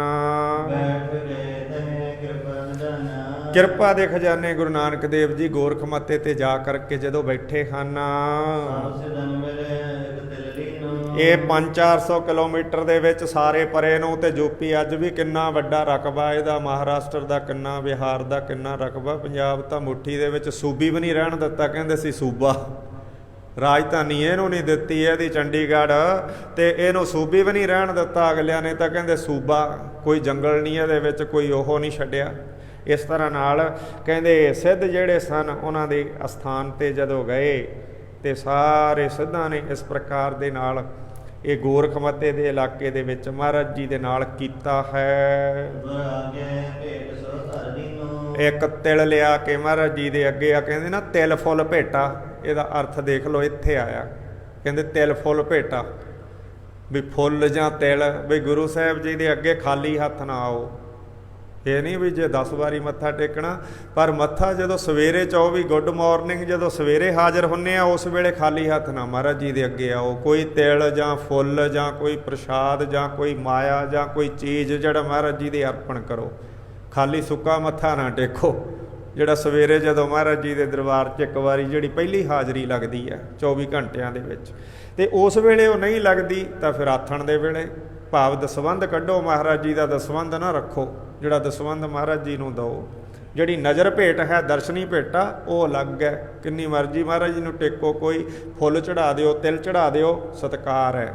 ਸੋ ਇਸ ਤਰ੍ਹਾਂ ਨਾਲ ਸਾਰੇ ਸਿੱਧਾਂ ਨੇ ਜਿਹੜਾ ਕੀ ਕੀਤਾ, ਤਿਲ ਉਹ ਮਹਾਰਾਜ ਜੀ ਦੇ ਅੱਗੇ ਅਰਪਣ ਕਰ ਦਿੱਤਾ। ਇੱਕ ਤਿਲ ਹੀ ਅਰਪਣ ਕਰ ਦਿੱਤਾ ਹੈ, ਤੇ ਰੱਖ ਕਰਕੇ ਤਿਲ, ਤੇ ਸਾਰੇ ਕਹਿਣ ਲੱਗੇ ਮਹਾਰਾਜ ਜੀ ਨੂੰ ਕਿ ਇਹ ਸਾਰਿਆਂ ਦੇ ਵਿੱਚ ਵਰਤਾ ਦਿਓ। ਸੱਚੇ ਪਾਤਸ਼ਾਹ ਨੂੰ ਕਹਿੰਦੇ, ਉੱਥੇ ਗੁਰਦੁਆਰਾ ਤਲਗੰਜੀ ਸਾਹਿਬ ਬਣਿਆ ਹੋਇਆ, ਗੁਰਦੁਆਰਾ ਤਲਗੰਜੀ ਸਾਹਿਬ, ਤੇ ਇਸ ਤਰ੍ਹਾਂ ਤਿਲ ਜਿਹੜਾ ਵਰਤਾਉਣ ਵਾਸਤੇ ਆਖਿਆ। ਭਾ ਮਹਾਰਾਜ ਜੀ ਨੂੰ ਪਰਖ ਦੇ ਵਿੱਚ ਪਾਉਣਾ ਚਾਹਿਆ ਵੀ ਸਾਰੀ ਮੰਡਲੀ ਨੂੰ ਵਰਤਾ ਦਿਓ ਜੀ, ਤੇ ਜਿਹੜਾ ਪਾਣੀ ਸੀ ਉਸ ਵੇਲੇ ਅਲੋਪ ਕਰਤਾ। ਵੀ ਕਿਵੇਂ ਜੇ ਵਰਤਾਉਣਗੇ, ਘੋਟ ਕੇ ਵਰਤਾਉਣਗੇ, ਪਾਣੀ ਅਲੋਪ ਕਰ ਦਿਓ, ਕਿਵੇਂ ਵਰਤਾਉਣਗੇ? ਤੇ ਇਸ ਤਰ੍ਹਾਂ ਪਾਣੀ ਅਲੋਪ ਕਰ ਦਿੱਤਾ, ਤੇ ਕਹਿਣ ਲੱਗੇ ਆ ਤਿਲ ਸਾਰਿਆਂ ਨੂੰ ਵਰਤਾ ਦਿਓ। ਗੁਰੂ ਜੀ ਨੇ ਇਹਨਾਂ ਦੀ ਕੂਟਨੀਤਕ ਚਾਲ ਜਿਹੜੀ ਸਰਬ ਪ੍ਰਕਾਰ ਨਾਲ ਜਾਣ ਲਈ ਕਿ ਇਹ ਜਿਹੜਾ ਕੀ ਛਲ ਖੇਡਦੇ ਹਨ। ਮੇਰੇ ਸੰਗ ਕਹੀ ਅਸਬਾਨੀ, ਮਹਾਰਾਜ ਜੀ ਕਹਿੰਦੇ, ਭਾਈ ਬਾਲਾ ਜੀ ਕਹਿੰਦੇ ਮੈਨੂੰ ਆਖਿਆ, ਇਹ ਬਾਲੇ ਤੂੰ ਘੋਟੋ ਹੋਣੀ ਕੇ, ਮਹਾਰਾਜ ਜੀ ਕਹਿੰਦੇ ਬਾਲਿਆ ਤੂੰ ਕੁੰਡੀ ਦੇ ਵਿੱਚ ਇਹਨੂੰ ਸੋਟੇ ਦੇ ਨਾਲ ਨਾ ਘੋਟਣਾ ਕਰ, ਤਿਲ ਨੂੰ ਜਿਹੜਾ ਰਗੜਾ ਲਾ। ਮਹਾਰਾਜ ਜੀ ਕਹਿੰਦੇ ਹਨ, ਉਹ ਬਾਲਾ ਕਹਿੰਦਾ ਮਹਾਰਾਜ ਜੀ ਇਹਨੂੰ ਰਗੜਾ ਕੁੰਡੀ 'ਚ ਤਾਂ ਲੱਭਣਾ ਹੀ ਨਹੀਂ, ਕੁੰਡੀ ਦੇ ਵਿੱਚ ਜੇ ਡੰਡੇ ਨੂੰ ਲੱਗ ਗਿਆ ਤਾਂ ਨਹੀਂ ਲੱਭਣਾ, ਜੇ ਕੁੰਡੀ ਦੇ ਵਿੱਚ ਲੱਗ ਗਿਆ ਤਾਂ ਨਹੀਂ ਲੱਭਣਾ। ਇਹਦਾ ਇੱਕ ਤਿਲ ਦਾ ਦੱਸੋ ਮਹਾਰਾਜ ਜੀ, ਮੈਂ ਕਿਵੇਂ ਰਗੜਾ ਲਾਵਾਂ? ਫਿਰ ਮਹਾਰਾਜ ਜੀ ਕਹਿੰਦੇ ਭਾਈ ਰਗੜਾ ਲਾ ਕੇ ਸਾਰਿਆਂ ਨੂੰ ਵਰਤਾ ਦੇ, ਸਾਰਿਆਂ ਨੂੰ ਪਿਆ ਦੇ। ਦੂਰ ਜਿਹੜਾ ਨਦੀ ਦਾ ਪਾਣੀ ਪ੍ਰਵਾਹਮਾਨ ਸੀਗਾ, ਨੇੜਿਓਂ ਸਿੱਧਾਂ ਨੇ ਸਾਰਾ ਪਾਣੀ ਜਿਹੜਾ ਸ਼ਕਤੀ ਨਾਲ ਅਲੋਪ ਕਰਤਾ ਕਿ ਪਾਣੀ ਨਾ ਲੱਭੇ ਇਹਨਾਂ ਨੂੰ। ਗੁਰੂ ਸਾਹਿਬ ਜੀ ਨੇ ਉਹ ਦੂਰੋਂ ਨਦੀ ਦਾ ਜਿਹੜਾ ਪਾਣੀ ਸੀ ਨਾ, ਜਿਵੇਂ ਕਿਸੇ ਸਿਖਾਈ ਹੋਈ ਗਾਂ ਨੂੰ ਜਾਂ ਘੋੜੀ ਨੂੰ ਜਾਂ ਕਿਸੇ ਪਾਲਤੂ ਆਪਦੇ ਕੁੱਤੇ ਨੂੰ ਆਵਾਜ਼ ਮਾਰੀਏ ਤੇ ਫਿਰ ਉਹ ਭੱਜਿਆ ਹੀ ਆਉਂਦਾ ਨਾ, ਛਾਲਾਂ ਮਾਰਦਾ ਹੋਇਆ, ਜਾਂ ਕਿਸੇ ਆਪਦੇ ਬੱਚੇ ਨੂੰ ਆਵਾਜ਼ ਮਾਰੀਏ ਜਿਹੜਾ ਆਗਿਆਕਾਰੀ ਹੋਵੇ, ਫਿਰ ਭੱਜਿਆ ਹੀ ਆਉਂਦਾ ਨਾ। ਤਾਂ ਇਸ ਤਰ੍ਹਾਂ ਮਹਾਰਾਜ ਜੀ ਨੇ ਕਹਿੰਦੇ ਉਸ ਪਾਣੀ ਦੇ ਪ੍ਰਵਾਹ ਨੂੰ ਆਵਾਜ਼ ਮਾਰੀ ਹੈ। ਇਸ ਤਰ੍ਹਾਂ ਹੀ ਤਤਕਾਲ ਮਹਾਰਾਜ ਜੀ ਦੇ ਅੱਗੇ ਆ ਗਈ ਜਿਵੇਂ ਰਵਿਦਾਸ ਦੇ ਕਹਿੰਦੇ ਬਠਲੀ ਦੇ ਵਿੱਚ ਗੰਗਾ ਆ ਜਾਂਦੀ ਸੀ, ਬਠਲੀ ਜਿਹਦੇ ਵਿੱਚ ਉਹ ਛਿੱਤਰਾਂ ਨੂੰ ਭਿਉਂਦਾ ਸੀ ਤੋਪੇ ਲਾਉਣ ਵਾਸਤੇ ਜਾਂ ਉਹ ਰੰਬੀ ਤਿੱਖੀ ਕਰਨ ਵਾਸਤੇ, ਤੇ ਉਹ ਜਿਹੜੀ ਉਹਦੇ ਵਿੱਚ ਆ ਜਾਂਦੀ ਸੀ ਭਗਤੀ ਕਰਕੇ। ਇਸ ਤਰ੍ਹਾਂ ਮਹਾਰਾਜ ਜੀ ਦੇ ਚਰਨਾਂ ਦੇ ਵਿੱਚ ਆ ਗਈ ਹੈ।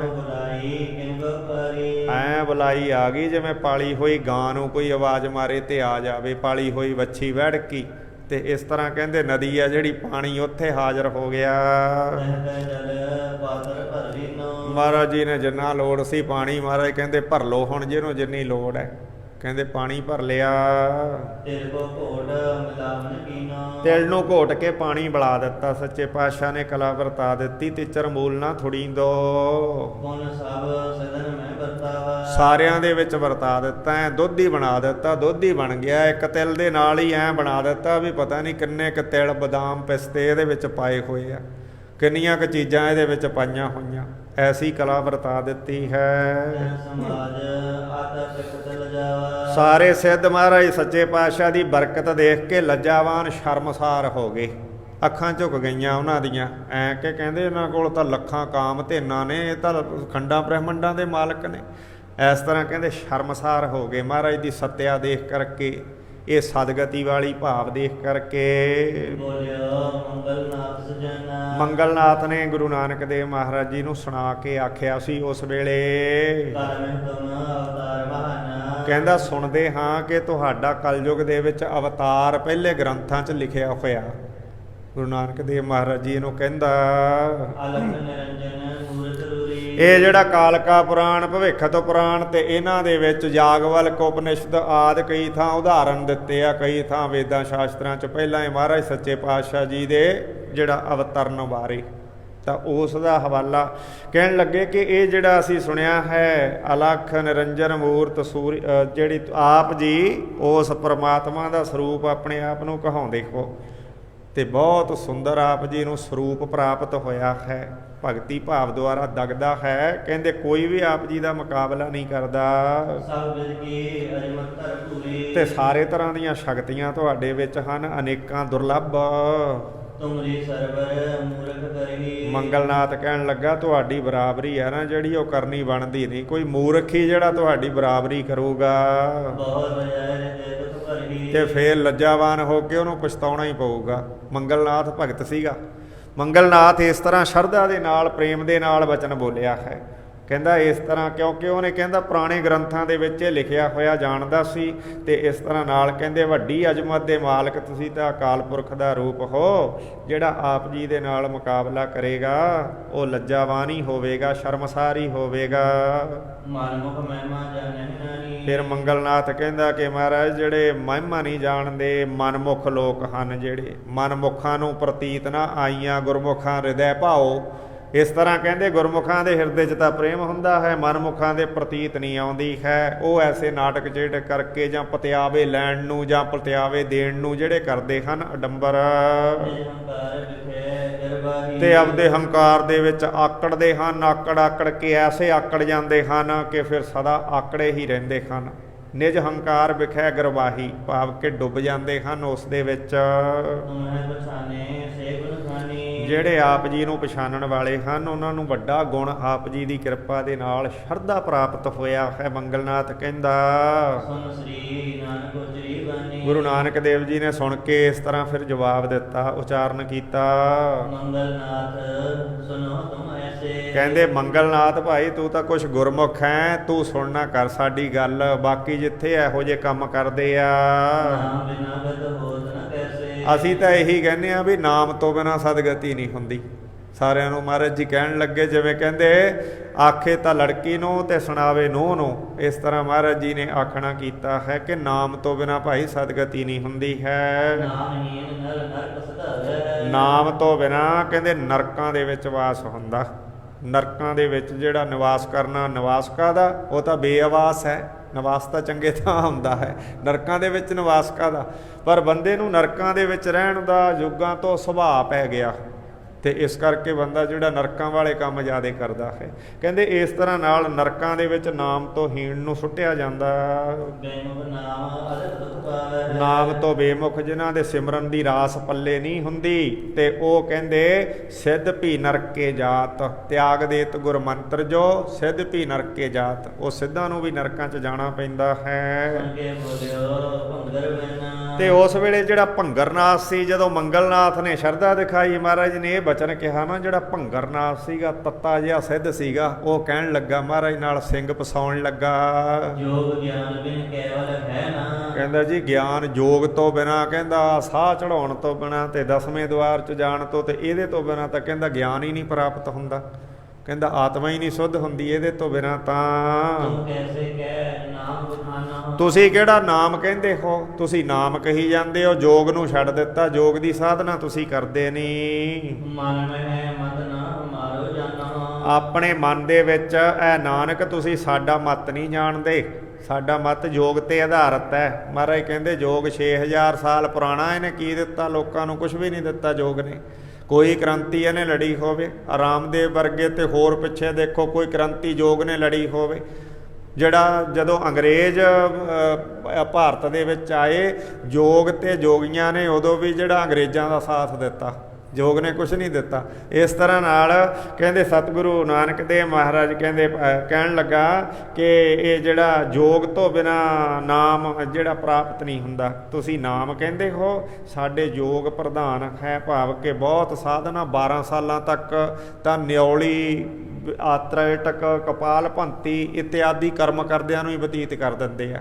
ਫੇਰ ਕਿਤੇ ਜਾ ਕੇ ਗਿਆਨ ਅਧਿਕਾਰ ਦੀ ਅਵਸਥਾ ਆਉਂਦੀ ਹੈ। ਕਹਿੰਦੇ ਬਹੁਤਾ ਸਮਾਂ ਛੋਟੀ ਜਿਹੀ ਉਮਰ ਦੇ ਵਿੱਚ ਖਰਚ ਕਰਦੇ ਹੋ, ਜਿਹਦੇ ਨਾਲ ਪਹੁੰਚ ਨਹੀਂ ਹੁੰਦੀ ਹੈ। ਦੋਹਰਾ ਗੁਰੂ ਕਹੈ ਸ੍ਰੀ ਨਾਮ ਮੈਂ ਜਬ ਹੀ ਮਨ ਪ੍ਰਤ ਪਾਏ। ਗੁਰੂ ਨਾਨਕ ਦੇਵ ਮਹਾਰਾਜ ਭੰਗਰਨਾਥ ਦਾ ਬੋਲ ਸੁਣ ਕਰਕੇ ਕਹਿਣ ਲੱਗੇ, ਯੋਗ ਜਿਹੜਾ ਨਾਮ ਦੇ ਆਸਰੇ ਹੈ, ਜਿੰਨਾ ਚਿਰ ਨਾਮ ਮਨ ਦੇ ਵਿੱਚ ਨਹੀਂ ਵਸਦਾ, ਨਾਮ ਤੇ ਆਸ਼ਰਿਤ ਨਹੀਂ ਹੁੰਦਾ, ਈਸ਼ਰ ਕਰਨਾ ਦੇ ਤਬੈ ਗਿਆਨ ਹਿਰਦੈ ਹਵੈ ਜਾਏ। ਫੇਰ ਹੀ ਗਿਆਨ ਹੁੰਦਾ, ਫੇਰ ਹੀ ਯੋਗ ਪ੍ਰਵਾਨ ਹੁੰਦਾ, ਜਦੋਂ ਨਾਮ ਮਨ ਦੇ ਵਿੱਚ ਸਥਿਤੀ ਪਾ ਲਵੇ। ਸੱਚੇ ਪਾਤਸ਼ਾਹ ਕਹਿੰਦੇ ਉਹਨਾਂ ਚਿਰ ਯੋਗ ਦੇ ਵਿੱਚ ਵੀ ਟਿਕਾ ਨਹੀਂ ਰਹਿੰਦਾ, ਰਿੱਧੀਆਂ ਸਿੱਧੀਆਂ ਦਾ ਹੰਕਾਰ ਹੋ ਜਾਂਦਾ ਹੈ। ਨਾਮ ਬਿਨਾ ਨ ਜੋਗ ਹੈ, ਦੇਖੋ ਹਿਰਦੈ ਵਿਚਾਰ। ਮਹਾਰਾਜ ਕਹਿੰਦੇ ਭੰਗਰਨਾਥ ਵਿਚਾਰ ਕੇ ਦੇਖ, ਨਾਮ ਤੋਂ ਬਿਨਾਂ ਯੋਗ ਵੀ ਨਹੀਂ ਹੈ, ਯੋਗ ਦਾ ਆਸਰਾ ਵੀ ਨਾਮ ਹੈ, ਗੁਰ ਸ਼ਬਦ ਹੈ। ਤਾਂ ਦੇ ਸਭੇ ਸਿੱਧ ਮੈਂ ਨਾਮ ਲਖੋ ਸਭ ਕਰ। ਇਸ ਕਰਕੇ ਸਾਰੇ ਸਿੱਧਾਂ ਤੇ ਸਾਰੀਆਂ ਰਿੱਧੀਆਂ ਸਿੱਧੀਆਂ ਤੇ ਸਿੱਧ ਪੁਰਸ਼ਾਂ ਦੇ ਵਿੱਚ ਨਾਮ ਹੀ ਸਭ ਤੋਂ ਵੱਡਾ ਉੱਚਾ ਪ੍ਰਧਾਨ, ਸੁਖਕਾਰ ਸੁਖਦਾਈ ਜਾਣਨਾ ਕਰੋ। ਹਰ ਕੋ ਨਾਮ ਸਦਾ ਸੁਖਦਾਈ,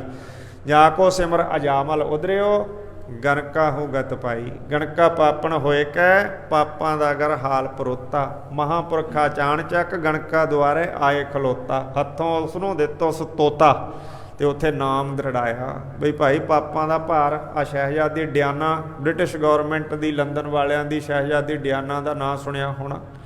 ਇੰਨੇ ਕਰਮ ਇਹਦੇ ਵਿਗੜ ਗਏ ਸੀ, ਛੋਟੀ ਜੀ ਉਮਰ ਦੇ ਵਿੱਚ ਇੰਨੇ ਵਿਗੜ ਗਏ ਸੀ, ਤੇ ਅਖੀਰ ਤੇ ਆ ਕੇ ਪਛਤਾਤਾਪ ਕਰਕੇ ਦੁਬਾਰਾ ਬਪਤਿਸਮਾ ਲੈਣ ਦਾ, ਜਿਵੇਂ ਆਪਾਂ ਕਹੀਏ ਆਪਣੇ ਪਤਤ ਸਿੱਖ ਦੁਬਾਰਾ ਅੰਮ੍ਰਿਤ ਛਕੇ।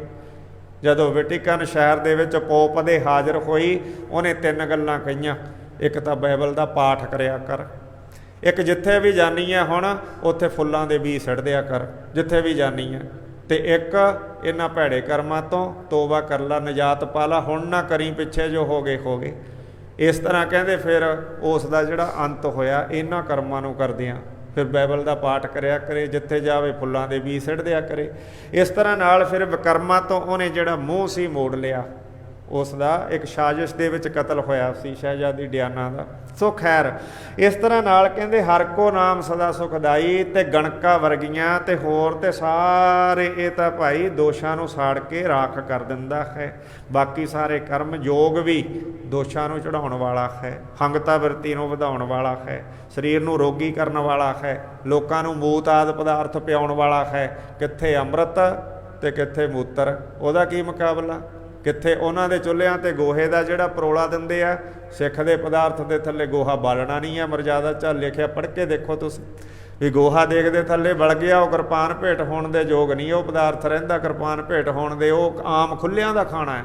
ਜਿਵੇਂ ਜੇ ਪਟਕਾ ਹੋ ਜਾਵੇ ਝਟਕਾ, ਤਾਂ ਉਸ ਵੇਲੇ ਉਹ ਮੋਨਿਆਂ ਨੂੰ ਦੇ ਦਿੰਦੇ ਆ, ਅੰਮ੍ਰਿਤ ਧਾਰੀ ਨਹੀਂ ਸਕਦਾ ਉਸ ਬੱਕਰੇ ਦੇ ਮਾਸ ਨੂੰ ਨਿਹੰਗਾਂ ਸਿੰਘਾਂ ਦੇ ਵਿੱਚ।